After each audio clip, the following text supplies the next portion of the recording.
Here's something to ponder. When you vote, does it count?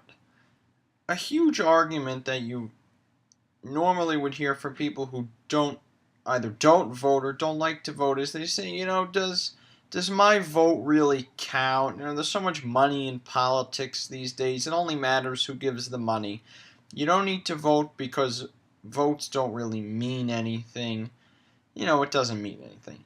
Well, I'm here to tell you, I'm going to give you two examples, one from yesterday, November 5th, and one from a few years ago, why that's not true, at least in some cases. I'm going to give you a good example of where voting does count. This is from yesterday. Right now, in Virginia, on November 5th, 2013, there were many elections in Virginia, but the main ones were for governor, lieutenant governor, attorney general. The elections for governor and lieutenant governor were both won by the Democrats. Now, the attorney general's race was between two state senators, one named Mark Obenshain, one named Mark Herring. Now, I'm going to read this from a paper because these are the official numbers as of today. These results have not been certified as of 11:45 p.m. on Wednesday, November 6th. As of now, 2.2 million votes were cast. 2.2 million people voted in Virginia. The real number is 2,199,817. That's 183 votes away from 2.2 million. Out of 2.2 million, Mark Obenshain, the Republican, is ahead with 1,100,148 votes, ahead of Mark Herring, the Democrat, with 1,099,669.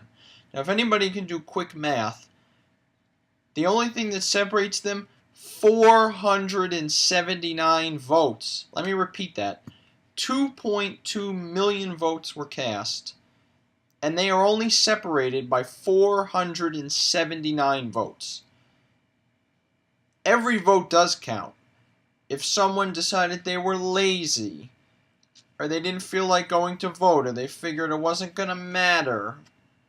And on the other end, the people who said it wasn't going to matter and they were too lazy, but they did go and vote, those people make the difference. Because if you decide not to vote, and your neighbor decides not to vote, and their neighbor decides to vote, before you know it, it adds up. In an entire state, it could add up to 479. So, it's a perfect example, a real-life example that's happening today. There's a recount going on because the election has not been certified. 2.2 million votes cast, and they're only separated by 479. So that's proof that your vote does count. Now, yes, money does help you win elections. It sure does. But it doesn't win it. After all, people do actually have to go out and vote and make the decision. And obviously the other example is, the 537 votes in Florida for Bush in the 2000 presidential election between him and Gore. But I'm not going to argue that. You could argue blah, blah, blah, blah, blah. The Supreme Court really decided. But if you don't like that example, because that is a very partisan example, people are still arguing about it today. This Virginia Attorney General's race, with 2.2 million votes cast, 2.2 million people voted, they're separated by 479, Democrat, Republican, Independent.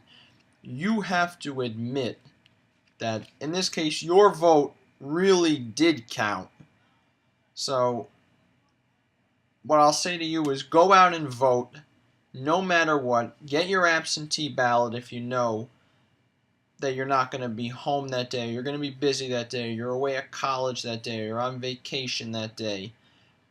And plan ahead, knowing that, there might be, something might come up. If you have children, they might get a stomach ache or something, and then you won't be able to go and vote. But if you plan ahead, and that's why polls are open, at least in New Jersey, from 6 a.m. to 8 p.m., that's why some states have early voting. Your vote does count, and I encourage you to vote because fun people and cool people vote, and you want to be cool and fun, so you should vote too. My challenge to you is to go out and vote. Honestly, to be quite fair, it's sad that in this democracy of America, we have to strong arm people and pull people's legs to go and vote. People see it as a nuisance, and that's really sad. Why not vote? It's your God-given right to vote. Women, African Americans, they fought for a long time to be able to vote. And if you don't like that argument, how about this argument? If you don't vote, you can't complain. So I suggest voting because every vote counts. Go ponder that.